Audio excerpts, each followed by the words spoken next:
Since 1973, Tattoo Charlie's has been an established body modification studio in Kentucky, featuring world-renowned artists and piercers, currently with locations on Preston Highway and in Lexington, a staple point in the tattoo community. Learn more at TattooCharlies.com.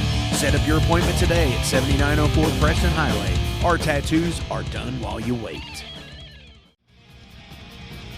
Hey, are y'all in a band?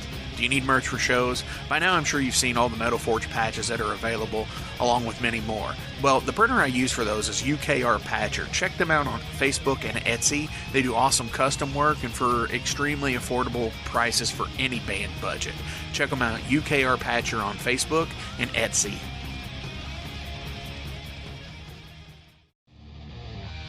Hey everyone, do you play tabletop games like D&D and Pathfinder? Well, hit up Eric at Imagination Studios. They do custom printing for all your minis for gameplay. Don't forget, they are a licensed Reaper, Artisan Guild, and Moored printer and dealer. Hit up ImaginationStudios502.com for more info. That's ImaginationStudios502.com. EMAGINATION Studios502.com.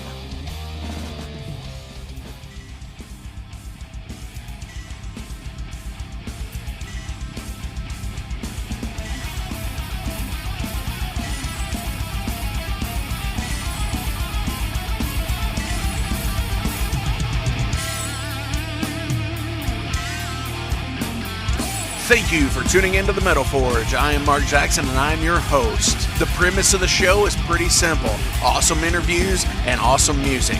If you want to contact me, hit me up at metalforgeradio@gmail.com or visit the website metalforgeradio.com. And now, let's get this show on the road. Thank you all for tuning in to the one and only Metal Forge. I'm your host, Mark Jackson, and we got some pretty decent stuff for you today. It is Friday, May 15th, and we have Nick Burks from War Cloud calling in to the Metal Forge to talk about their upcoming album, The Earhammer Sessions, which is due out May 22nd. They're doing some bundle packs on the warcloudrock.com. Go there, check it out, and I'm going to be playing a couple of tracks for you. And before we get into all of that, and I know you hear me say that all the time, I want to give a shout out, and a moment of remembrance to Little Richard, who passed away this past weekend at the age of 87 years old.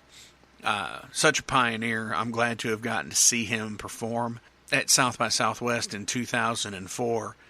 The biggest takeaway, other than the amazing performance that I got, was him being the keynote speaker and talking to a room of like 5,000 musicians and promoters and producers and engineers, everything, where he just sit there and basically told you, be responsible for your own stuff. Don't let anybody become responsible for you, because if they become responsible for you, you will not have anything.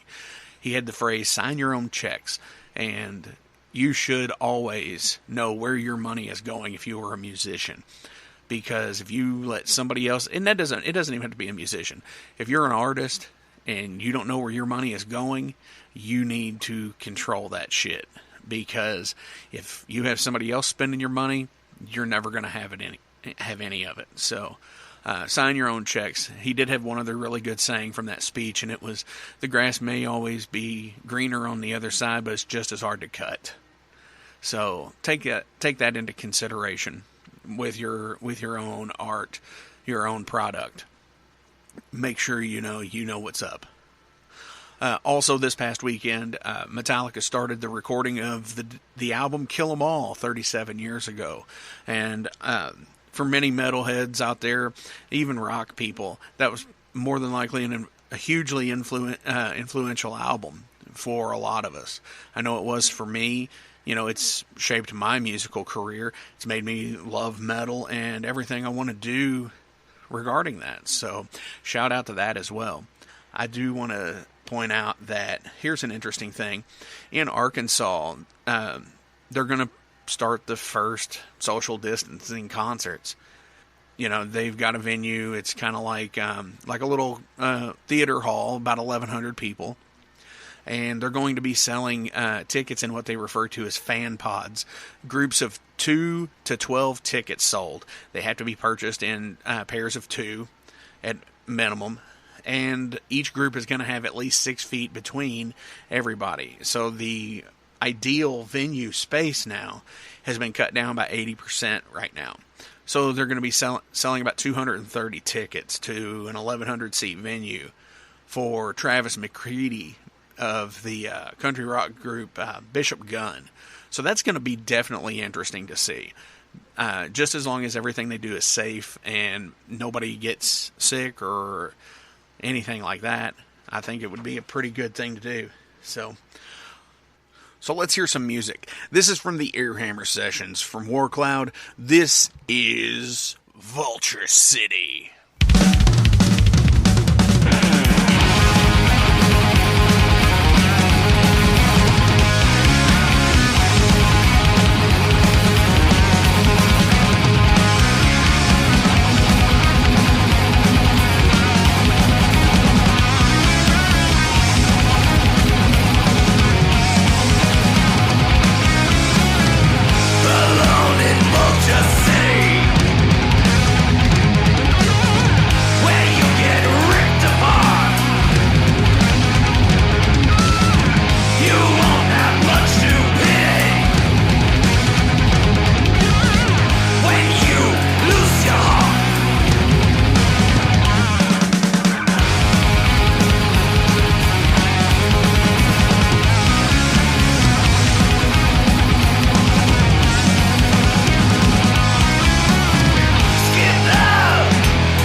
I'm being joined on the phone right now from Nick Burks from Warcloud. Nick, how are you, man? Mark, it's great to be here on Metal Forge, and I'm doing great, man. As good as I can be. You know, we're on the road right now. Yeah, I'm just kidding. We're not. It's only sucks. Right, right. I mean, how are you? Not on the road. No, unfortunately, some states reopening. Check local listings.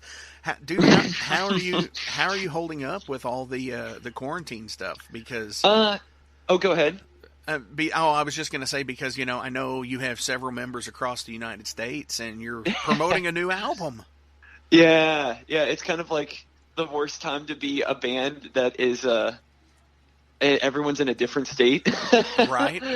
and then you're promoting a record. And for us, like you see band like the huge arena rock metal bands like Hatebreed and Lamb of God are pushing back their record releases indefinitely because of this stuff. And for a band like us, we're on Ripple Music, and we, like me and Alex Wine, the other guitar player, singer for Warcloud, we just he's in Austin, Texas, and we kind of just bounce these things back and forth of like, should we not put out the record? Should we like hold it off? Like, it's such a weird world to be in now with like promoting a record and not touring off of it.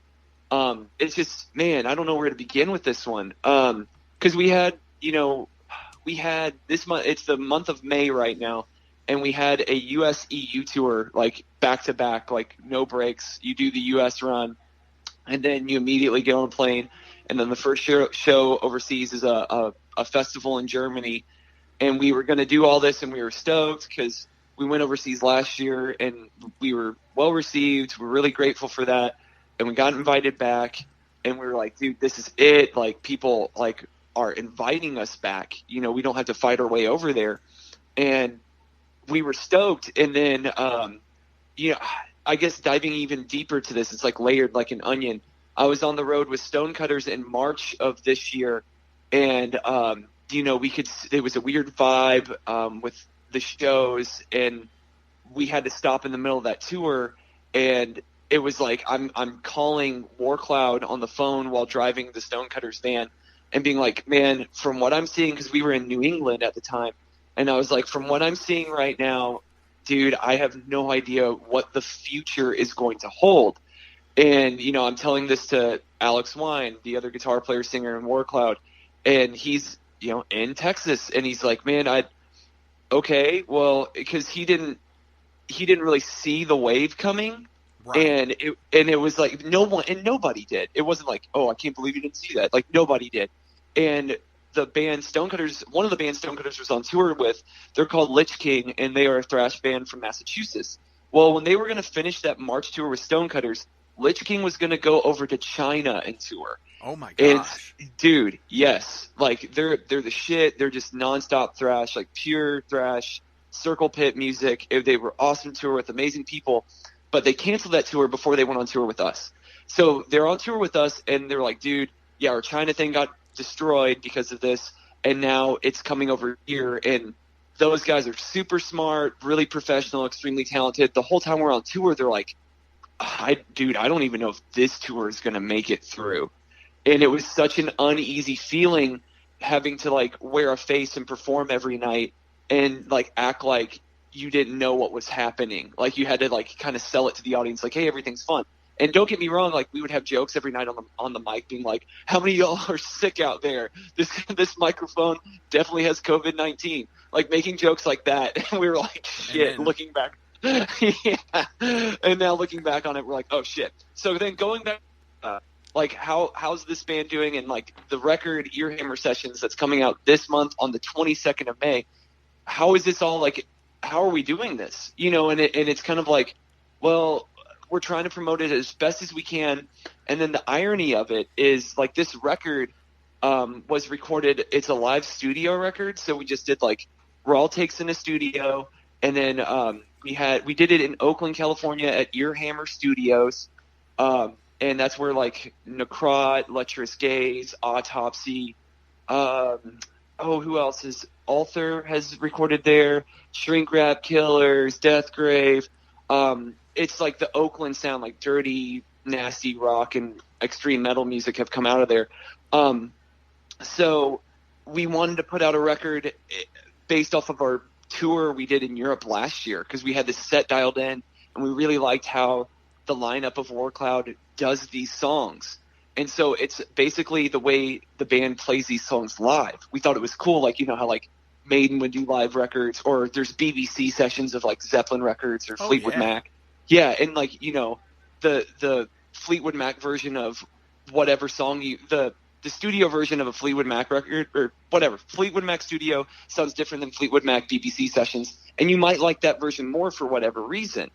I know there's a lot of songs I like that are like the live version way better than the recorded version. Like a lot of Tim Buckley stuff, like his live versions were just fucking insane. He was such a great vocalist. But yeah, so like Earhammer Sessions for War Cloud is kind of like, this is my first record with them, and it's kind of a reinterpretation of the way the band plays the songs with me and the band, the lineup at that time for the band. And it's just like faster, meaner. It sounds like Motorhead, Tank, Judas Priest live kind of thing. So really nonstop, in your face kind of feel for it. And we had Alan Deutsch's mastered, and he's mastered stuff for Motorhead, War, Mastodon, Deicide, Every Time I Die, Brand New. I don't know. He kind of runs the gamut. Sufjan Stevens, Origin. So it was kind of cool to have these two things, like a studio in Oakland that I worship, like the bands of like Autopsy and all that death kind of stuff, and then Alan Deutsch's master it at West Side Music. So it's kind of cool to have these guys dig your music, want to work with you. Ripple Music was into the idea of doing this, so they gave us the green light. They're like, that sounds fucking great. And yeah, so that's where we're sitting at. So we're trying to promote that as best as we can. I just did a live stream for the record Thursday, like a couple days ago. And it's kind of funny because every member of Warcloud lives in a different state. So it was just me doing a live stream on Warcloud's Facebook where I just played the new record with my guitar in front of an audience. I'm using air quotes right now. In front of an audience. And so people would just like, tune in, watch, and leave comments. And it was pretty cool. Like the response was great. I couldn't get over it. And like I could read the comments while I'm playing guitar. Played the whole record all the way through, and it was cool. People from like Portugal and France tuned in and said hello. People from Germany tuned in. It was pretty neat. So played in front of a lot of people in my apartment. And it was also kind of weird too, because like I'm wearing like my stage outfit and everything like that, and being in character on the live stream. It was just funny because you're literally playing in front of no one physically, but you still had that energy of people watching. So it was fun. I like doing it, and it was a success. So, hey. Hey, I mean, that's one of those things that you've got to take advantage of, especially through this time right now, with all of the COVID-19 stuff and whatnot. So yeah, that's definitely a new trend. It's the new normal where you live stream concerts. Right. So back into what you were saying about like the recording and the mixing and mastering. To me, it's always the thing of everybody's like, oh, have you making it? You always hear that, we've made it, or we're gonna make it, or whatever. That quotes make it. Oh, like in regards to like being successful, right? Is that, and to me, that's always been a thing of. Making it to me is not only is it a part of like playing bigger shows and going on tour and things like that, but it's also being able to record in places where not necessarily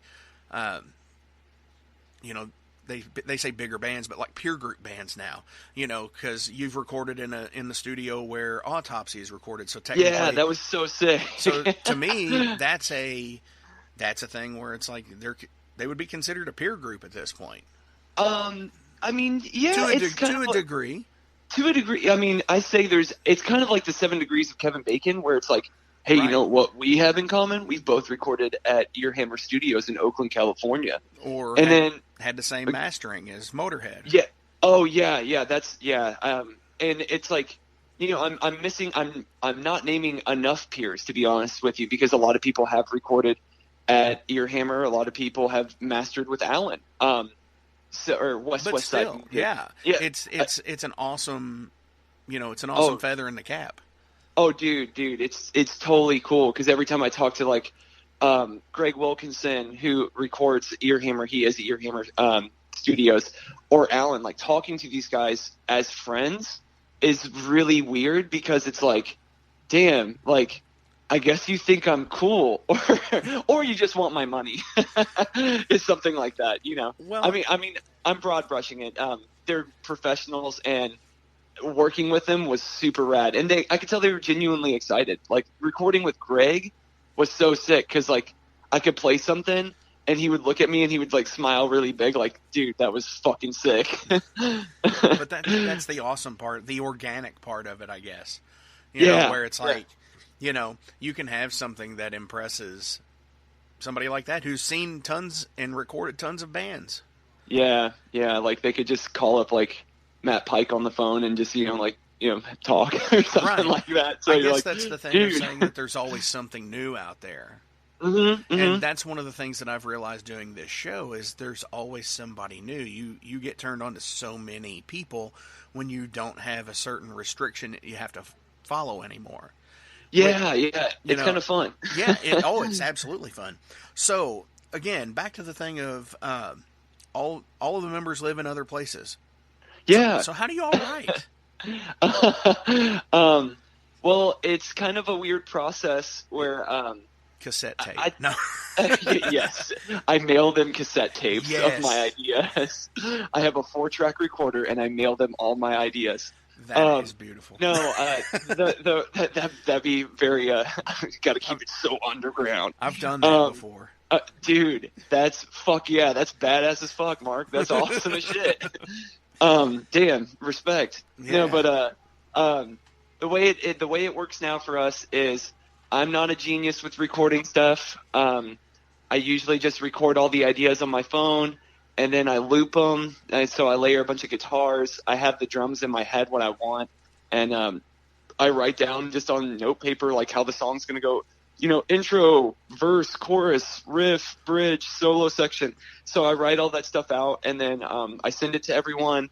I write in notes. I timestamp like at 30 seconds. This is what I want you to do and stuff like that. So I kind of just like map it all out. At least for after Earhammer sessions, after you go pick that one up, the next record is gonna be really fucking rad. Like I'm almost done writing it while in quarantine. Wow. So yeah. I mean, I'd kick myself if I wasn't busy right now. So the writing process, it's kind of just like, honestly, I sit there and learn other people's songs, or I make a Spotify playlist of bands that I'm really influenced by, and then I just kind of play through all that stuff, and then that kind of just meshes into like what I want the band to sound like. And I think like I stole that one from Bowie, because Bowie had an interview where they were like, how do you write songs? Because Bowie's a great songwriter and all that stuff. And he would say, like, for Rebel Rebel, he just played Satisfaction by the Stones over and over and over again until he came out with Rebel Rebel. And if you listen to those two songs back to back, it would be a great playlist of two songs, because they both kind of have the same vibe and they came around at the same time. So, well, I don't think at the same time, but he definitely like just took Keith's riff from Satisfaction and then just kind of manipulated it, and then you have Rebel Rebel. And nobody would be like, Bowie's a hack, he totally stole Satisfaction. But I can kind of see those from like putting the fingers on the fretboard. So right. say like the song like Bloodstone by Priest, which is all screaming for vengeance. I love that song. The intro is so beautiful. It kind of has a classical feel, and it's a rockin' tune. I would play that over and over and over again until like I squeezed enough juice out of it to get a War Cloud song. So that's kind of like my process. So I'm sure a lot of people have that, or some people don't. I don't know. Yeah, it's the influence. I get that completely. And back on the Bowie Stones thing, well, see that, you know, that's kind of a skewed perspective because they were friends too. Sure. Yeah. You Totally. know, just totally. like I've always noticed a similarity between Curse of the Pharaohs and 2 Minutes to Midnight. Oh yeah. And they came out around the same time. Yeah. But then again, they're both new wave British heavy metal bands. Yeah. That's like, you know, I think it's important. It's I think stuff like that's really cool to me, And from a fan perspective, they just want more of it. So if there's another band that's kind of doing like a trad metal thing or a new wave of British heavy metal thing, they want to find out about, like, you know, I guess a band that's like Tokyo Blade, or a band that's like Loudness, or a band that's kind of like Priest Worship or Maiden Worship. So that whole genre exists, and they all feed off of each other, you know. So same could go with, like, you know, doom metal or speed thrash, you know, traditional metal. I think all those bands kind of steal from each other in a way, and it's cool. I love it, and I don't think there's anything wrong with it unless you like call yourself, like, I don't know, Born to Lose, and you're just like a Motorhead ripoff band or something like that. The Road Crew. Yeah, oh fuck yeah! Start a band called the Road Crew. Yep. You ever heard of Motorhead? No, never met her. Right. So yeah, that's hilarious, man. So this is always one of my favorite questions, and and it's one of my favorite questions because I'm a musician, and I've had some really fucked up stuff out there. So yeah, let's get to the bottom. And you could do this, and you could go. I know you've played in several groups. You know, yeah. This can be from anywhere, but when you write a song, like you were just talking about with the quarantine, you've pretty much written a new album. Yeah. Do you assign ridiculous working names to things? Oh, let's see here. No, actually, like, my notes are in the other room right now, but I have the song titles in my head that are working titles. So you're talking about, like, before the song, like a working title for a song. Not really. I think I named them, actually, going back to the David Bowie Stones thing, I name them after the songs that they were inspired by. Okay. So there's one just called, like, Motor Priest. Wonder where that one is. That one sounds like it's going to be fucking awesome. Yeah. So like, that's kind of like, I think saying stuff out loud kind of manifests. Like, the more you say something, you physically act upon it, and then you kind of get in the headspace or the vibe of it. So by me doing that, it pushes the envelope of that to really seal the deal of the image, the sound, everything. So those are like the song titles for, like, War Cloud. The new record working titles are all like Motor Priest or Brave New War, like Brave New World, like Iron Maiden, or something definitely. Like that. So they're all kind of tongue in cheek to that stuff. And I kind of picked up on that from a band called Night Demon. They have a song called Maiden, like Iron Maiden, Hell. And it's off. I think it's off Welcome to the Night.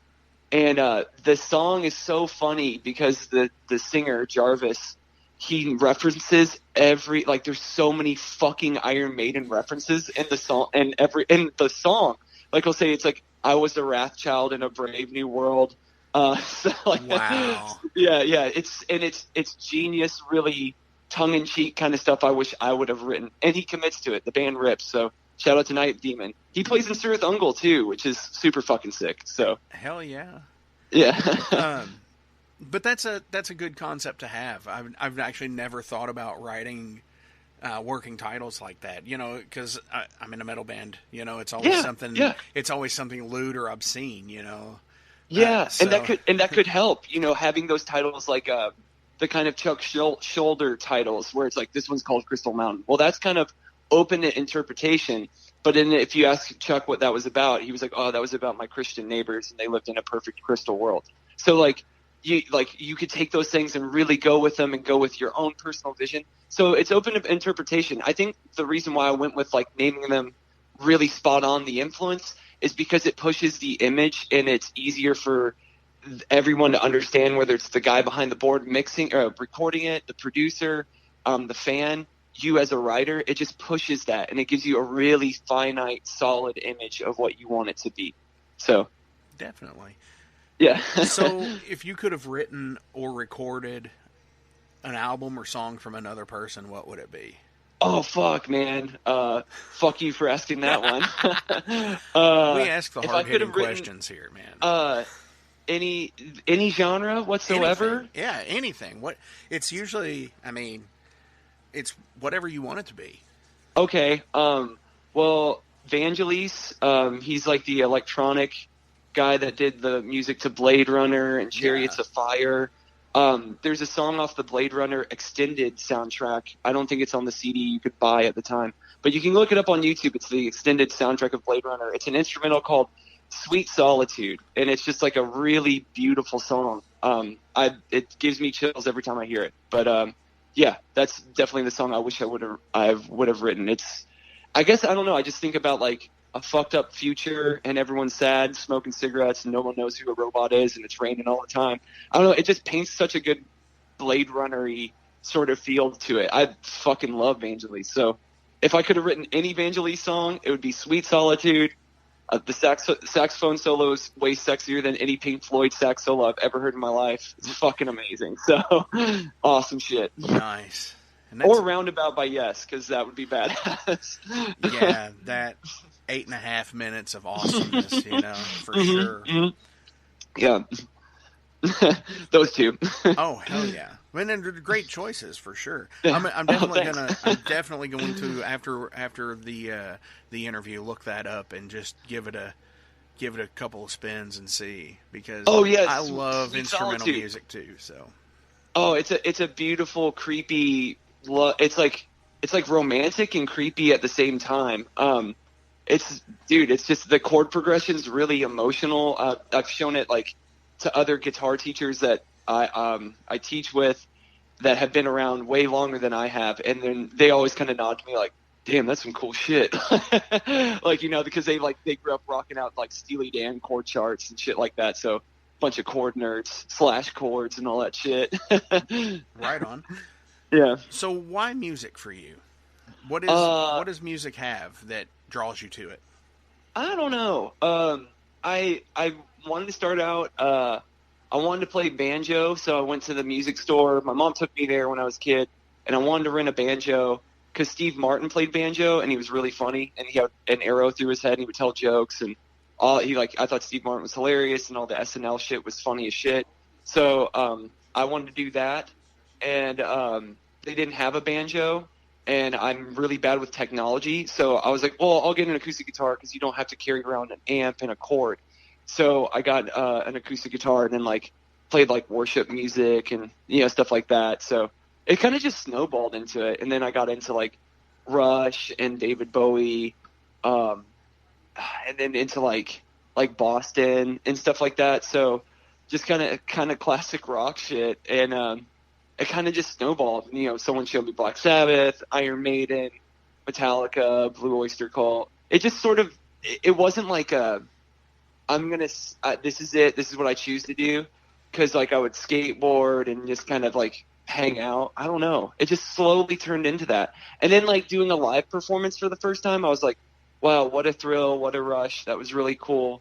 The emotional experience from that and the high you get off of it is something you can't really achieve anything else. There's no other experience that you can compare that to, the way your brain and your body work. So the rush of that was really, really sold me. And the performer thing. My mom was a performer. So I wanted to I guess I had that in my DNA. She tells me that, so I believe it. So she was a performer, but not with music. She was a clown. And so she would do magic tricks and stuff like that. And she would entertain people, and that was cool. And I kind of just got it from her. So I don't know. That's a tough one. So why music? Why not? Exactly. I don't know.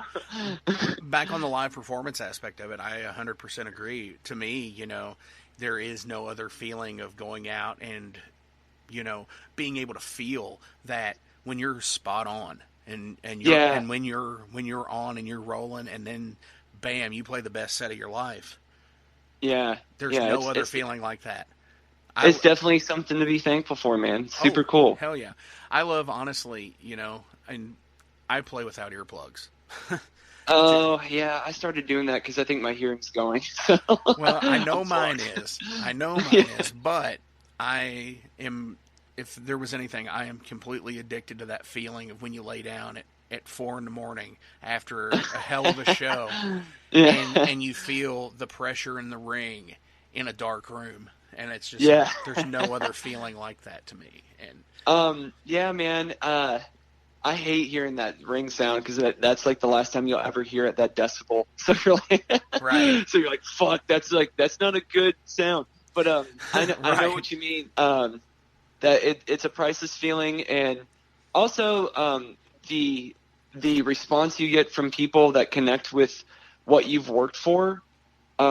You know, from a fan standpoint, when they're like genuine and appreciative to what you do, and they use your music to help them get through the day, or they apply it to their lives, or you inspire them to go out and pursue music. You know, stuff like that, where people just genuinely excited to see you perform. That stuff is just like crazy to me. You know, they're like, what? Yeah, it's like, what the fuck, when man? people That's relate, crazy. Yeah, that's super cool. I had because like, go ahead. like, because you know, like you could listen to a song that helped you out with whatever in your life, and then that changed you for whatever reason. Like, first time you heard "Eye of the Tiger" on the Rocky movie, you're like, dude, I'm about to fucking go kick some ass. And yeah, like, you know, if I have the "Eye of the Tiger" impact on somebody else, or like the Rocky music, you know, that kind of inspirational shit, that's fucking badass to me, man. I want people to feel that way, you know. Absolutely. I was speaking with a friend of mine the other day. I'm gonna give a shout out, and I'm gonna say his name to Dale. He actually designed the Metal Forge logo. He goes, sweet. He said to me the other day when I ran across him, and I was like, you know, just shooting shit with him, and he goes, you know, I didn't realize how much of a metalhead I was until I actually started listening to your shitty band.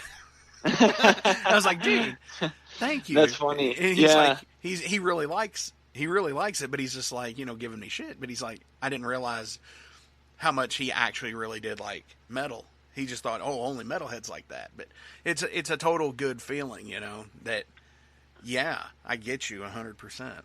Yeah, it's fucking cool. It's kind of, it's just weird, man. Or like, I don't know. Music's awesome. And like, I had a surreal experience today.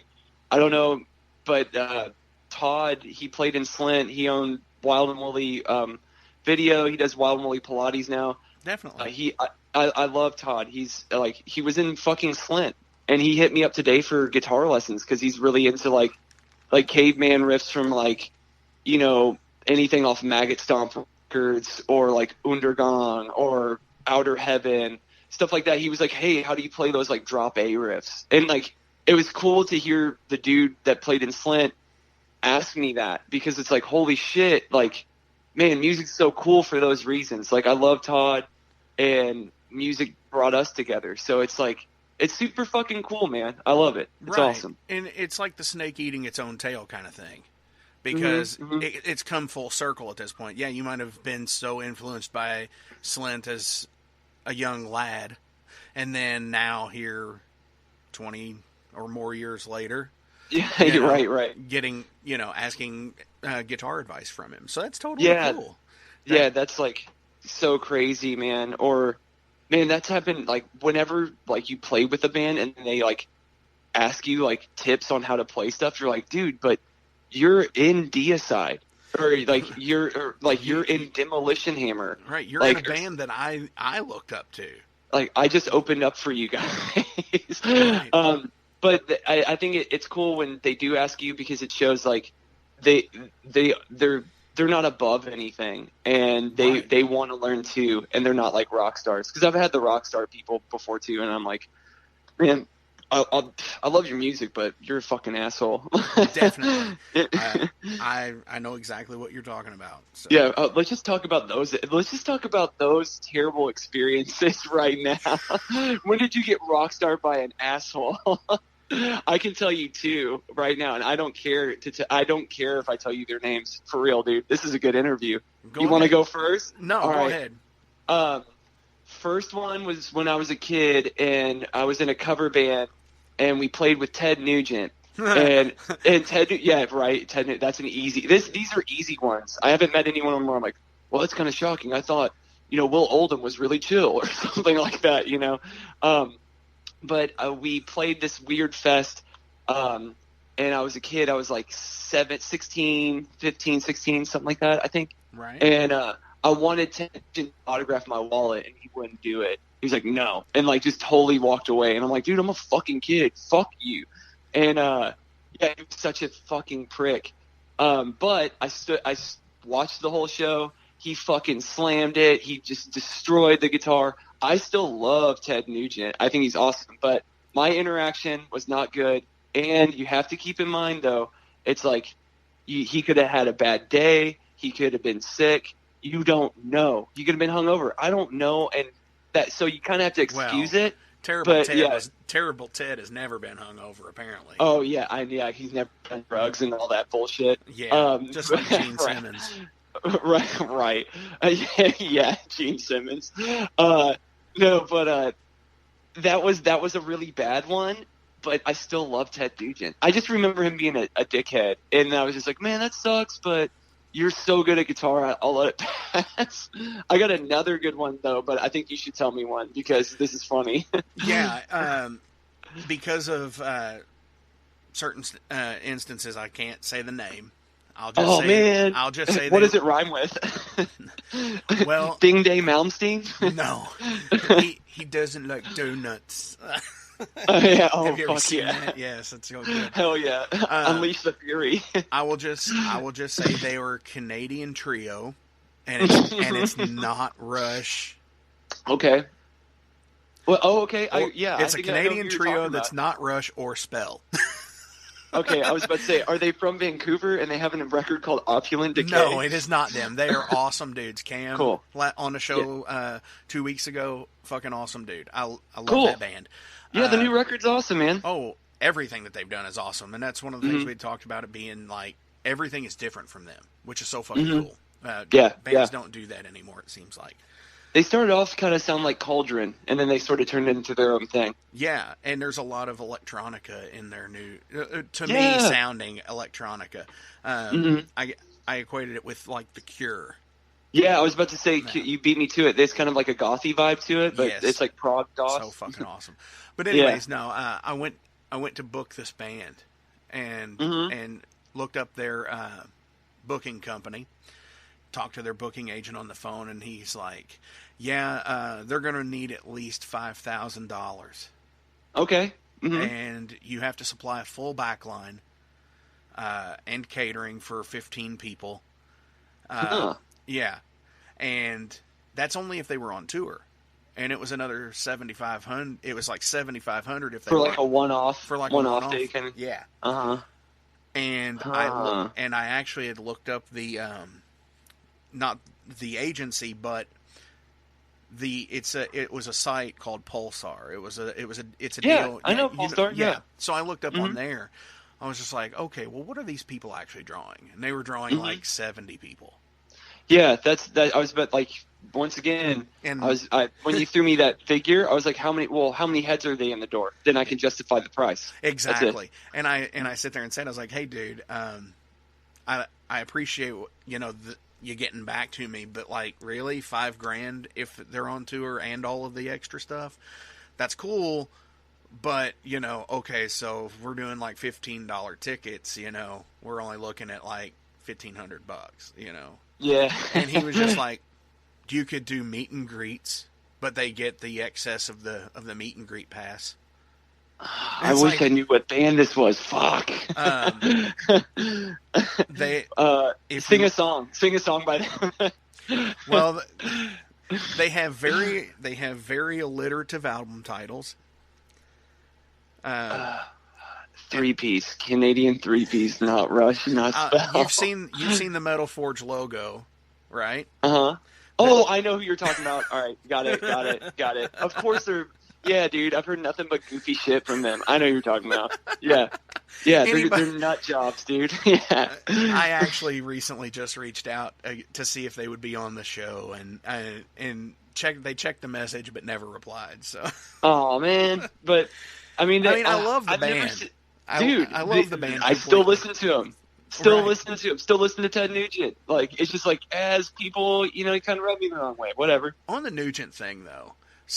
I saw, and I hate this statement that I'm about to say. Say it. I saw on Facebook. I absolutely hate that.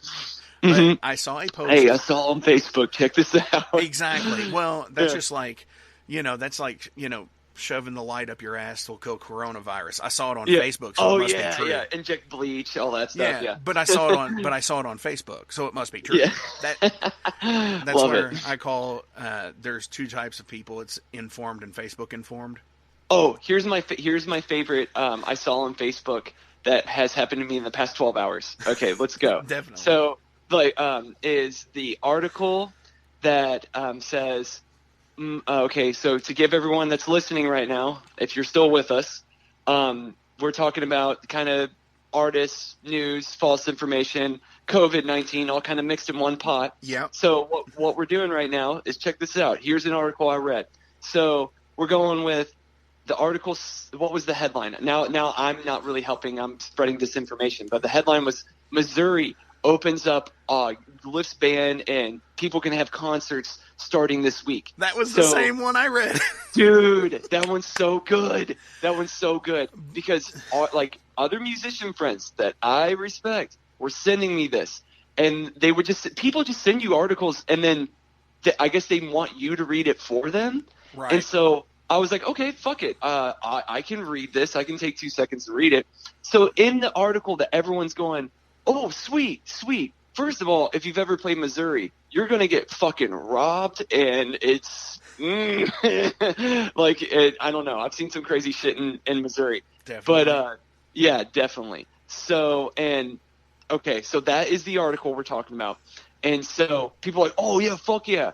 No one ever brought up the fact, though, that if you read the article from the governor of Missouri, that it says that these 3 cities, St. Louis, Kansas City, and then what was the other one? There was the cities that I've played before in Missouri, the bigger ones, the ones where they have live music. Those ones still don't have live music. The ban is still in place there. Nice. And then the best part about this is I would see comments, people going, oh, hell yeah, I'll see you at FUBAR. Okay, listeners at home, FUBAR was a venue in St. Louis. FUBAR is not open anymore. They shut down before COVID happened. So it's like, I don't know where people are getting this shit from. It's crazy. So yeah, the article thing is just it's aneurysm inducing, dude. I fucking hate that shit. In the comments, that sucks. And when that was shared through my list of friends and everything. Here we go. It was shared by festival promoters, dude. Right. I saw festival promoters sharing that, and I was like, so you guys don't read these either? Isn't it your job to know this shit? You're in, dude. That killed me. But anyways, well, it's back on the Nugent thing because it was that was one of the comments. It's like, well, who would even play this fucking thing? And somebody goes, probably Ted Nugent. Yeah, all because of his political belief. And it's just like, you know what?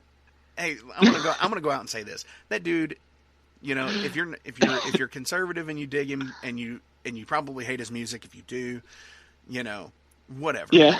If you're a liberal and you dig Ted Nugent's music and hate him politically, it's like you can't discredit what the man has done musically. Dude, he fucking rips. Watch the David Letterman interview with him where he plays with the CBS orchestra like Paul Schaefer. Oh wow. And he's dude, it's such a great YouTube video. It's like Ted Nugent on Letterman talking about how loud he plays, and they go into Johnny B. Good with the CBS band orchestra, and dude, it's so sick. The guy is stupid talented, smart, and he knows it. I have nothing but respect for the dude. He fucking rips. Yeah. Would I hang out with him? Maybe, kind of out of curiosity, sure. But my experience when I was a child and tried to say hey to him wasn't the best. But nobody's 1,000% every day. If you are, then I don't know.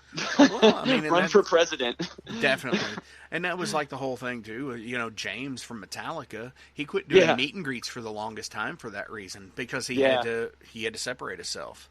Yeah, man. And I get that. I've had people say they've tried to meet him before and they're like, man, he's fucking dick. I'm like, dude, if you had zero privacy in your life, you would be fucking pissed too. So I get it. I understand that. Very much. You need alone time. You need privacy time. Some people don't give a shit. They're just welcome to my life, But I think there's a balance to anything in life. So, but yeah, the whole I saw on Facebook thing, especially with COVID, It's so insane. Oh Yeah. my God, it's crazy. It's insane with just political jargon to begin with, and this has just made it worse. Oh, and it's weird because like with band stuff, like behind the wall of this, where it's like, who's gonna be the first band to like go out there and like do this again? And you don't really know. And then like I see like people I respect on Facebook leave comments like, hey, fuck you if you're the band that tries to get people to come out and get them sick. And then if I wanted to play the devil's advocate to that, I'd be like, well, like whatever, it's on you if you get sick, you didn't take the measures or something like that. It's just a clustermuck, and I don't want to be the face of blame for any of it. And I just really honestly have to keep my head down, and I'm thankful for what I have, what all my bands are okay. Everybody's still like, practicing, writing and everything. And it's just such a shitty, weird, upside down time. So I really don't know, man. We're hoping that like, cause we had stuff booked the entire year of 2020. And now we're looking at like, okay, so the fest we have in 6 months from now, is that even going to happen? Like right. we're just being so hush hush and keeping our heads down about it because there's going to be somebody out there that's going to look like an idiot for us. So thanks. All right, we're going to be on tour. Come on out. And then nobody goes. And then you just risk your life and you lose a bunch of money. And then you have no one to be mad at except yourself. So I don't know. in light of recent events, the band that I would really prefer to get everybody together and, take that, die on that sword. Yeah. Puddle of Mud. Oh, dude. Only because of the the Nirvana cover. We've been making jokes with all my bands. Like, man, it'd be awesome if this band went on tour because they need to just fucking die. Yeah. I know. I'm sure somebody said that about my band.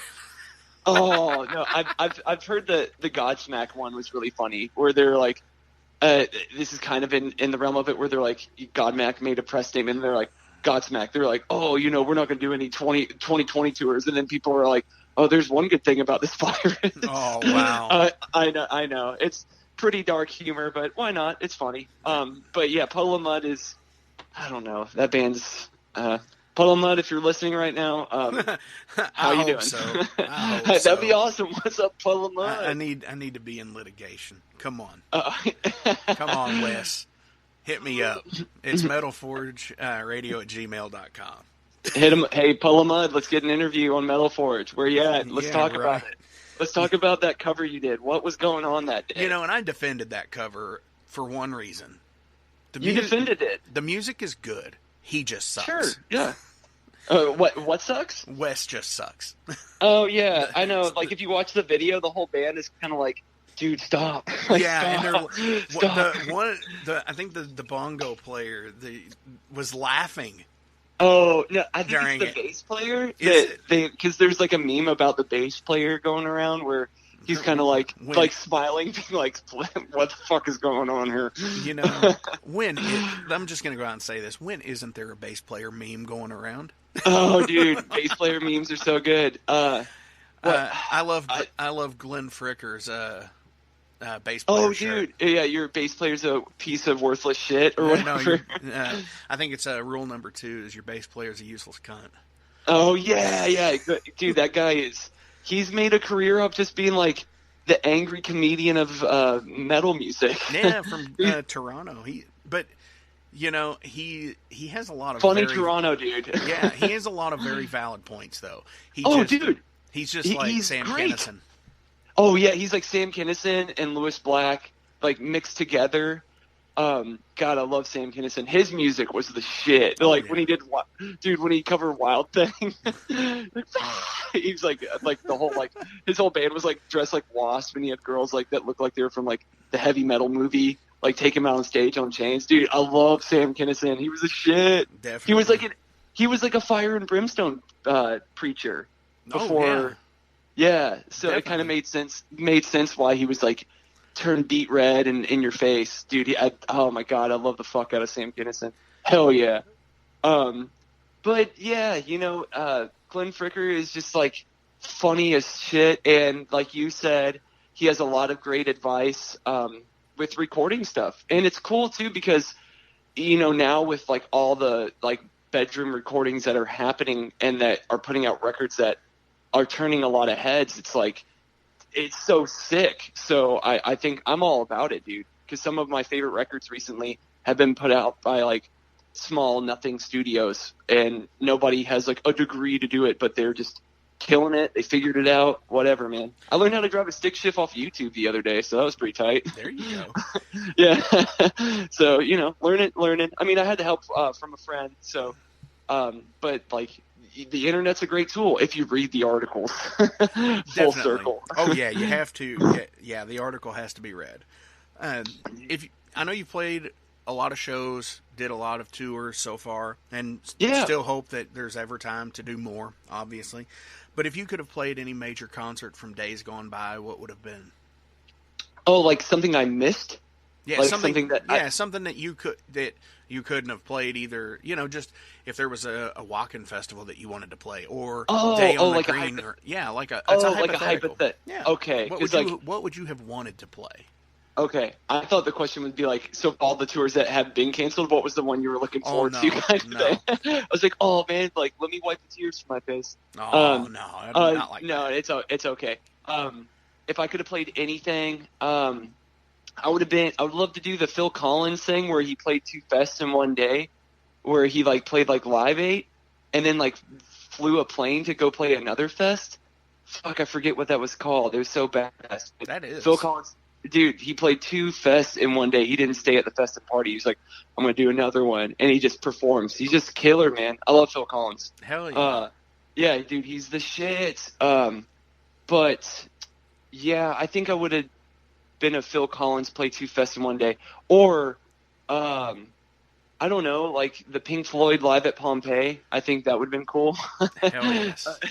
Like something pretty crazy like that. Or, I don't know, Wacken would be cool. Bloodstock in the UK would have been cool. I don't know. Let's see, other cool fests. Was it Hell? There's like Hellfest in France. I would love to do that. Or Copenhagen in Denmark would be cool. Yeah, that's a really sick one. Muscle Rock, which is also in Denmark. I'd love to do that. Or it's in it's in Denmark. I don't know. There's like a lot of cool places. It never ends. Of past concerts, love to play. Maybe like be on one of the Kiss Alive records, like Alive 2 or something like that. Right. Kiss Alive. Yeah, like that would be sick as fuck to be a part of that history. Definitely. Yeah, I don't know. I could keep going with that one. There's so many. Or like, the Hendrix, it's like the Band of Gypsies. It wasn't the Experience because I didn't really get into the Experience. I like Band of Gypsies more. But he has this really great Band of Gypsies record where it's like it's not like Mitch Mitchell or anybody like that in the band. It's just a killer recording, and I'm sure the audience was totally blown away. Like he plays Machine Gun on that one, and was just like awesome. Dude, that's a killer record. I remember getting that as a kid. I'm like, man, it'd been sick to be at that concert or play in the band. So, Where is your favorite place to perform? City and venue? Okay. Cologne, Germany at the Sonic Ballroom. We played there. It was a Tuesday night, but people crowd surfed. Wow. So, dude, that was crazy. That was a really cool one.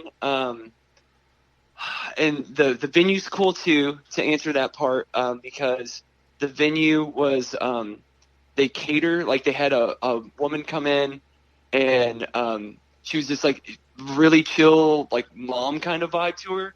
And she came in, didn't really speak much English, and she'd be like, hello. And above the venue, you would have like an apartment to like live and sleep in. So like, it would be like full fridge. The mom kind of person comes in, cooks food for you in the kitchen in the apartment, and then both bands that perform that night have like a family meal in this apartment, hang out. You have beds to sleep in up there, shower. You can wash your clothes, and then you go downstairs, and it's a full-on raging metal venue, like people in there going crazy. And the way to get into the apartment is behind the bar. So you'd like come down from the apartment, and then you'd be at the bar. That's fucking killer. Dude, that one was so sick. Another one, there's like two more just because of like sentimental reasons. One would definitely be the Highland Tap Room in Louisville, Kentucky. Yeah. Yeah, it's just because like I know it's not like the best PA system or arena seats, but Wait a minute. I've had dude, it's just they have a PA system. Yeah, I get no, I know. I don't know. It's it's total shit, and everybody will tell you that. But the energy, the history, dude, the history, the vibe, the energy, the community, it makes it. And if it wasn't for that, it would be nothing. So without that community, we have nothing. Another really cool one is in Fort Wayne, Indiana. It's called the Brass Rail. And that's kind of the same setup as the place I was talking about in Cologne, Germany, where there's an apartment above stairs of it, not connected to the bar. And then the venue itself, the people that go to it, the sound there is awesome. Like, it has a stage. And the people that run the venue, the sound there, the people that go to the shows, they just want a great performance. And it's just a cool overall experience. So I love that place too. Those three are all really special in a personal way to me. So yeah. Hell yeah, man. That's awesome. So let's find out some more about you. Sure. Okay. Do you have a favorite film? I don't know. Terminator, like anything Terminator related, it's badass. Anything Predators related is badass. I'm kind of all over the place. So with Terminator and Predator, are you a stickler with like the original, or do you Terminator dig like 1, Genesis or whatever? Oh yeah, Alien Genesis or Alien Genesis. Yeah. I think Predator is just funny because like Jesse Ventura was in like the first one. Oh yeah. Dude, that stuff was just so funny to me as a kid because all his quotes are so. Time to bleed. Dude. Or the so one at the funny. very beginning. The very beginning. That one. My dad would always rewatch that part. He would rewind it and watch it again just because it's funny as shit. So funny. That was like they had it. That was one of the movies you could watch on a plane when I was flying overseas, and I was like laughing so hard. I was like, dude, I can't believe they put this on a plane. No kidding. Yeah, right. Yeah, I know. The movie, like, some of the dialogue doesn't age that well, but I think it's hilarious. And Jesse Ventura is awesome. He's so badass, dude. He's just like Green Party conspiracy shit. He's so cool. Dude, he fucking rocks. I know he just surfaced in the news here just last week. So yeah. He's talking about running for president. Why not? I think he does it every election year. But yeah, he's awesome. Terminator's great. I don't know, like classic Adam Sandler movies. I love laughing. So, I love movies, man. But yeah, it's hard to pick a favorite. I love the first two Hellraisers. Clive Barker is awesome. Like, Nightbreed, like the stuff he did before Hellraiser was just like, holy shit, like all the makeup, all the monster characters would wear and shit like that was so cool. So yeah, definitely. Clive Barker rocks. Hell yeah. Do you have a favorite food? Favorite food? I don't know. I like Greek food. I like Mexican food, Italian food. If I had to pick one favorite food that's like in my fridge all the time is hummus. I just eat a fuck ton of hummus. It's kind of weird, but everybody in every band I play in makes fun of me for it. Like I live off birdseed and hummus. So, which is funny. I mean, that's just like a weird idiosyncrasy about me. So hummus is like the thing. So Sabra Hummus, if you're listening to Metal Forge right now, sponsor your boy. Hell yeah, definitely. Hell yeah. I'll send them a copy of this. Shit yeah. I'm eating some right now. Nice. Yeah, it was Taco Sunday here for me. Oh, fuck yeah. Yeah, so that lets in, everybody knows it's pre-recorded anyway, so fuck it. Okay. Like, wait, but I'm listening to this on a Tuesday. Right. Do you have an ultimate jam? Ultimate Jam. No. I think stuff I like to warm up with though is kind of. Well, I don't know. It depends on the context. Like, you mean like a party song? That what you're saying? To me, the ultimate jam is the one song / album, whatever it is, that makes its way back to your various media players, no matter what, Okay. whether it's record, whether it's CD, tape, vinyl. What one thing always finds its way back that you never tire of. I think for me, it's kind of like party music. If I'm with people or something, or with like my girlfriend or something like that, like the three that I always love playing for like party shit are probably, well, there's like four. One is Party All the Time by Eddie Murphy. Two is Easy Lover, Phil Collins. Three would be Psycho Circus by Kiss. Oh, like the song or the album? Oh, the song is, dude, the song is killer, but the record's also too. So, I like Within. On that album, yeah. the Gene song, dude. Yeah, I got to see them on their farewell end of the road tour. So their farewell to the end of the road to they've been retiring for 30 years. Yeah. Yeah, we were. Did you go to Louisville? No, I live in Fort Wayne, Indiana, and my girlfriend surprised kind of us both. And got us tickets for it, and David Lee Roth opened the show, and it was so sick. I've never seen David Lee Roth. I've seen Van Hagar, never seen David Lee Roth, never seen Kiss. We painted our faces and went, and man, nothing but good times, man. My jaw was on the floor. It was so much fucking fun. That's it was like, cool. whoa, dude, it was so sick. First time you'd ever seen him?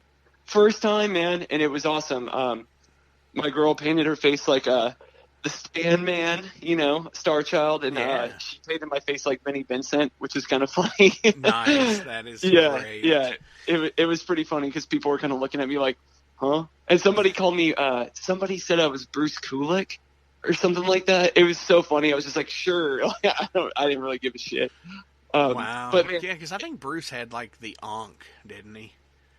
Vinnie Vincent had the Ankh. Was that who it was? Okay. Yes. Yeah. I was the Ankh dude because the Ankh Vinnie Warrior Vincent is what he was called. Dude, he was awesome, and his guitar solos were so out of control. He was just like, I think that's probably why they kicked him out, because he was just like, all right, guitar solo. It's like just never ended. Right. Yeah, but it was awesome, dude. God, that was such a fun show. One of the best shows I've ever fucking seen, dude. It was so sick. I love Kiss. Yeah, I got to see them back in March of 2019. So for the first time ever in Louisville. Wow. They actually didn't have any support. They had a painter. Oh. Okay. They had a guy doing. He was just like. He was painting, but he was like painting with just his like hands and throwing paint at the canvas. And, like, made a Paul McCartney. He did one of. Was he on stage? Yeah. Huh. Totally cool stuff. And Huh. yeah, it was awesome stuff though. I mean, like, completely awesome, dude. But yeah, the show was absolutely crazy. So much fire and ridiculous. Dude, they killed it. They were so sick on this run. They like slammed it. Everybody sounded great. Everybody looked great. The pyrotechnics, the stage production. I fucking loved it. Another one that I finally got to see off my bucket list is at the end of 2019, me and my girl, we went on vacation to Arizona, and she like surprised me with King Diamond tickets. Oh, yeah. Dude, that was insane. His like stage production is so sick. Definitely. And his band is incredible. Andy LaRock, I mean, he played in Death, dude. He's the shit. So definitely a Guitar Hero of mine. And I got to, like, we were up front, like the very front, and I could see every note he played, and he's so cool. That's so sick. Yeah. King Diamond rocks. Awesome as shit, dude. Yeah, yeah. Saw him last year as well. Mm-hmm. So hell yeah. We saw, like, you saw him on like the North American Asylum tour or whatever. Yeah. Yeah. What'd you think of Idle Hands? Did you like them? Definitely rocking the patch on the battle vest now. Same thing with Uncle sick. Acid. Yeah, I love Idle Hands. They were awesome. Big fan. Oh hell yeah! Mm. Awesome stuff. So, do you have a guilty pleasure?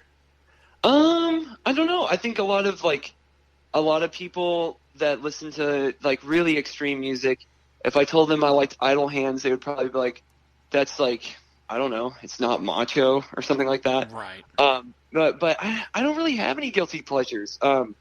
We listen I don't know, we listen to Garth Brooks a lot. I love country music. I like everything. There's no real guilty pleasures. I think I just try to approach everything with an open mind, and if it's good, it's good. If I don't like it, I'm not gonna. I try not to like. I'm never. I saw this on Facebook. Going back to that, but I'm never a person to post like, "Fuck this band, they suck" or something like that. Because honestly, you're only giving that band attention, and if I think it sucks, I'm not going to give you any attention. Right. And ultimately, it's. I've always said the thing is, it's not about that they suck. It's they might not be what I'm looking for or what I'm into, but they're good at what they do. Sure. I totally see that. And I'm gonna get this. I'm gonna get the flack on this one. Nickelback is good at what they do, but it's not what I'm looking for. Well, I mean, I can totally throw myself on that hill to die too, because if like from an industry standpoint, the mixing on their record, All the Right Reasons, like the one that like everyone knows because of the radio, the mixing on that, like all the EQ levels for whether it's guitar, bass, vocals, drums, every producer, whether it's for your favorite band or a band you think is stupid, everybody uses that as a point of reference, the way your record should mix. Right. So, you tell me. Exactly. Do I listen to Nickelback? Absolutely not. But do I respect what they have done? Fuck yeah, dude. I mean, I would be proud if I could play in front of arenas every night. But would I want to write a Nickelback song? I just don't really have it in me, So, I mean, we could. It's easy to make. It's low hanging fruit to make fun of that stuff, honestly. Right. And not to say that I'm a bigger person, because I laugh at everything, including myself. I'm laughing at you, laughing at me. So, but I just it's an easy target. Try to think of something funnier. Do I still laugh at it? Sure. Yeah. I mean, definitely. Do I laugh at like, look at this photograph meme? Hell yeah, that's funny as shit. But it is what it is. It's a good icebreaker. You can say like, man, Nickelback sucks. All right, let's talk about Cannibal Corpse. Like, that'd be fun. I like talking about Cannibal Corpse. But it's a good icebreaker. Right. So Absolutely. So, do you have a Spinal Tap moment? All the time, every day. Every day, my life is Spinal Tap. What's a good one you could share? Okay. There's been a lot of them. There's too many. I'm trying to think of a really funny one though. I think one of the funniest ones was definitely recently. I've been wearing cowboy boots when I play, and I got on top of a bar, and I'm on top of the bar playing guitar, fancy stuff, and people have been like jumping around, fighting and goofing around all night, and the floor's covered with beer or whatever. It's wet, and I'm wearing cowboy boots, so they're not like traction shoes, like Exactly. New Balance. Yes, so you know where I'm going with this. So I'm trying to look all cool and act like I don't care, and I look down the floor. I see it's glistening. The floor is wet. And a couple people, including my girl, she's looking at me, just like rolling her eyes, shaking her head, like "don't," and mouthing like "don't jump." And I'm like, "Fuck it! If I jump off this, it looks so cool." And I jump off it, and whoops, and I just like fall on my fucking ass. Oh wow! So, dude, here's another really bad one. Okay, so we had this show in Florida, and no cowboy boots at this time, but we were playing Jacksonville, Florida, and maybe I shouldn't say that. Pretend it's not in that city. So we're playing in Florida. We're playing in the state. We're playing in America. And there is a wall in this venue. And I thought it'd be cool because I would like jump on the wall and then jump off the wall, like kind of like pogo off the wall. And I was like, cool. I'll just drop kick the wall and then bounce off the wall. So I drop kick the wall and my legs go through the wall. Oh, shit.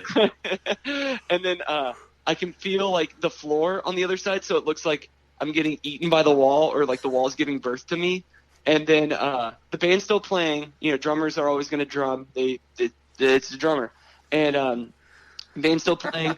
The bass player looks over at me and then kind of like looks down at the floor like he's like, I'm not going to look at that. You just put a hole in the wall. And I get myself out of the wall. This is all within 10 seconds, maybe less, but it feels like a lifetime. And I get out of the wall and I keep playing. And then I kind of look around the crowd, and the people in the front notice, and then they're like laughing and pointing at each other. And they're like, dude, that was fucking hardcore as shit. And then people in the back were just kind of listening to music because they can't really see over the other people's heads. And once our set was done, because there was a lot of performances that day. It was at a fest. Try not to incriminate myself right now. If I go to jail, it's Metal Forge's fault. Or if I get sued or something. But I get out of the wall, play the rest of the set, everything's fine, and then I just act like nothing ever happened, and no one ever brought anything up. So wow, that's so cool. Yeah, I don't know. There's been a lot of them. I had to punch some guy because he came into the venue. This is another place. This one was in Florida, not related to the other state that I just mentioned, but this one was this dude came in. He was the ultimate Florida man meme. He was wearing jeans. He had shirtless jeans, just working boots on, and he came into the venue. No one stopped him. He just marched in, and then he just walked up to me and started stomping on all my pedals. And he had like heart monitors on him, like someone was like just literally taking like his heart rate before he came into the venue, and he had all these like patches all over him, and he started stomping on all my stuff, and like you'd hear like flanger or go clean, and you're playing a metal song, and then I would look behind me at the drummer, and the drummer was laughing. He was like, dude, because he was like a little crackhead guy. He's like my size. I'm a small person for listeners at home, and he was like stepping on all my stuff. And I was so fucking mad because I was like, dude, stop. Just stop. You're not listening to me. And he thought it was funny. He was just like nasty street redneck kind of dude. So I just punched him in the stomach, and it felt so good to punch this dude. So I punched him in the stomach, and then he falls over, and then security sees it, and they take him out. And I was like, yes. So that was another weird Spinal Tap moment where I actually had to fight the crowd. I've never had to do that before. Yeah, that's a little bit that's surprising that you've never had to fight anybody. Yeah, no, like really, I always kind of like talk my way out of it. But that was a really bad one. What are other times? I have a million of those. So those, I gave you 3. I could keep going. So, but yeah. Oh, one time we were in Switzerland, and they only had one microphone. So the singer of Warcloud, he was singing. And in between songs, I would just scream really loud, like I had a microphone, and I would go, hey, can you turn me up in the monitor? But I had no microphone. So, like, listener at home, you're listening, imagine me just talking to a sound guy, and be like, turn my microphone up. And literally, there's no microphone in front of me. And so he would look at the board and try to find my microphone. Oh, my gosh. Dude. And then I started doing this. This is a great bit. I'd be like, hey, turn off the reverb. Are you listening to me? And it would really confuse him. Once again, no microphone. Dude, that's hardcore, man. Yeah, that was funny because the rest of the people in the venue kind of picked up on it. And I was just picking at this. I was making fun of the sound guy, and it was kind of funny. But the band we were on tour with, they are called Galactic Superlords. They're from Cologne, Germany. They always bring that up to me. They're like, that was so funny, and Warcloud always brings it up too. Yeah, you just have to laugh at stuff like that. You can't be like, oh, I don't have a microphone, so we're not going to perform tonight. You just have to roll with it, man. That's like, there's nothing guaranteed in life, so just be thankful for what you have and just fucking do it, man. Yeah, you have to work with what you have. Yeah. For sure. Yeah. What is your greatest achievement as a musician? Oh, man, I don't know. One thing that always comes back in my mind, like, you have those random thoughts. You're like, why do I remember that? Like what someone said to you, like when you were a kid or something, was when Jack Owen, he played with Deicide at the time. He's now in 6 Feet Under. We played with Deicide, and this one was with Stonecutters. So I'll give you a couple. So Stonecutters played with Deicide, and then afterwards Jack Owen asked me for my autograph. Wow. And I was like, what? Dude, you're Jack Owen. And I got my picture with him. I still have it, and I'm just smiling really big because it's like, dude, he played on like my favorite Deicide records, and He's just fucking awesome. With Warcloud, Steve Zetro from Exodus. Yeah, Zetro Souza. Zetro. He saw us play with. He saw Warcloud play in. It was in San Diego. Oh, it was in San. Thank you. My girlfriend just corrected me. We played in San Francisco with Flotsam and Jetsam, and Steve was in the crowd. And afterwards he said I did a great job. So I was like, "What? Dude, that's pretty." Yeah, and like that was so cool. You know, that is awesome because fucking like the dudes in Exodus. Oh, the coolest. Fucking cool, yeah.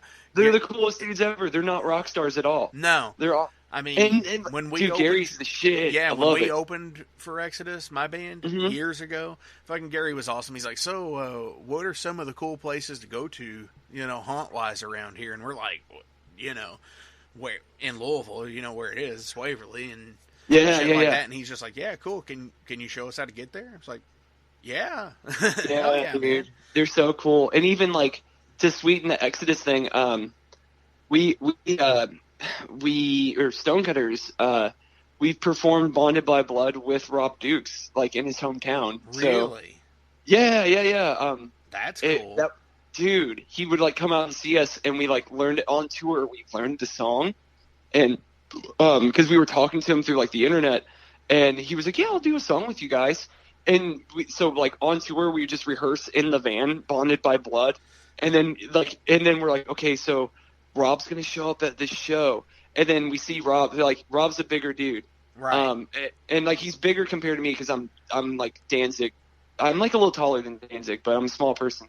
And he came to the show, and like my face just lit up. I'm like, holy shit! So we like play like 3 songs, and then I'm like, Rob, come up here, and then he fucking killed it, dude. And I'm thankful that my girl Bambi like has actually like there's photos of us playing with Rob, and it's just kind of like, whoa. And then even crazier is like he like texted me, he's like, hey, let's write some music together. And I was just like, what, man? That's so cool. So like, you need to take that offer up, dude. Yeah. It's pretty heartwarming stuff because like when he sang on Let There Be Blood, which is all the classic Bonded. Yeah, it's Bonded by Blood re-recorded. Yes, dude, I love Rob Duke's vocals. He's fucking awesome. Yeah. But that was another really like holy shit moment. Or having I don't know, man. There's a lot of those. Like sometimes I just wake up and think of one. I'm like, damn. I remember when I gave like guitar lessons in Germany to people that kind of spoke English, but they knew how to speak music, and they were like asking me how to do like certain guitar techniques. It was like stuff like that's like, dude, that's so sick. I'm teaching guitar in like another country right now. That's fucking rad. Hell yeah, so, man. That's killer. Yeah. So I got one more question. Sure. And this is the morbid one. Oh, great. Awesome. So, if heaven or hell exists, what would you like to hear when you arrive where you think you're going? Oh man, that's tough. I'm definitely going to hell. That's for sure. The song I'd like to hear entering hell, probably Disciple by Slayer, just because it's like the fucking ultimate, like, fuck you. Let's just fucking break everything. That's a really good one. What's another really good, like, hell entrance song? The Hellion. Just because it's so epic, just going to hell. I don't know. I think the Hellion or, Disciple. Born to Raise Hell by Motorhead. Born to Raise Hell. Killed by Death. Just going to, just going to hell. I don't know. I think Wrathchild, that would be a fun one. But yeah, Disciple is my, like, just not even thinking about it, just like that's the mosher. That's the one where, you're fucked. Nobody cares about you. You're going to hell. Oh, another good Slayer one would be, it's the first record that Paul played on. Divine Intervention. That song. Yeah. That one where he's like, awaken in a web like hell. How can I get this place? That one, dude, I love that song. That's the best. Hell yeah, man. Yeah. That's so cool. Yeah. Nick, it's been an awesome conversation, dude. Thank you again for coming on the show. Before we go, tell everyone out there how they can get a hold of Warcloud, Stonecutters, all your ventures. How can they get the new Earhammer Sessions album that comes out next Friday, May 22nd? Okay, well, yeah, check it out. I'm really excited that Warcloud has a record coming out during all this crazy stuff next Friday, May 22nd. You can get it off our Bandcamp page. You can just Google Warcloud, and this will be the first thing that comes up. Or go on our labels page, Ripple Music, and they have pre-orders. It's not too late. You can still pre-order a copy. You can find all that stuff there. You can find Stonecutters on Bandcamp, all socials. Another band that I'm in that I'm really proud of, Cryptic Hem. They're a death metal band from Louisville, Kentucky. You can find all their stuff on Bandcamp. I'm in a hardcore band called Bowels, like the thing that holds all your poop.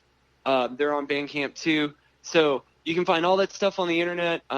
We love your support. We'd love for you guys to listen to our music. Hopefully it inspires you to do something awesome. So go out there, check it out, listen to music, headbang, have some fun, share it with your friends. Hell yeah, man. So, what is the song that we're going to play right now? What do you want to hear? Off the new stuff? The song that I would love to hear off of our new record that's coming out May 22nd, Earhammer Sessions. The song I want to hear is Striker. You heard it. This is Striker. Nick, thank you. Thank you.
Since 1973, Tattoo Charlie's has been an established body modification studio in Kentucky, featuring world-renowned artists and piercers, currently with locations on Preston Highway and in Lexington, a staple point in the tattoo community. Learn more at tattoocharlies.com. Set up your appointment today at 7904 Preston Highway. Our tattoos are done while you wait. Hey, are y'all in a band? Do you need merch for shows? By now I'm sure you've seen all the Metal Forge patches that are available, along with many more. Well, the printer I use for those is UKR Patcher. Check them out on Facebook and Etsy. They do awesome custom work and for extremely affordable prices for any band budget. Check them out, UKR Patcher on Facebook and Etsy.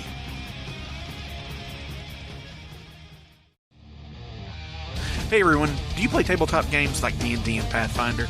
Well, hit up Eric at Imagination Studios. They do custom printing for all your minis for gameplay. Don't forget, they are a licensed Reaper, Artisan Guild, and more printer and dealer. Hit up ImaginationStudios502.com for more info. That's ImaginationStudios502.com. EMAGINATION Studios502.com.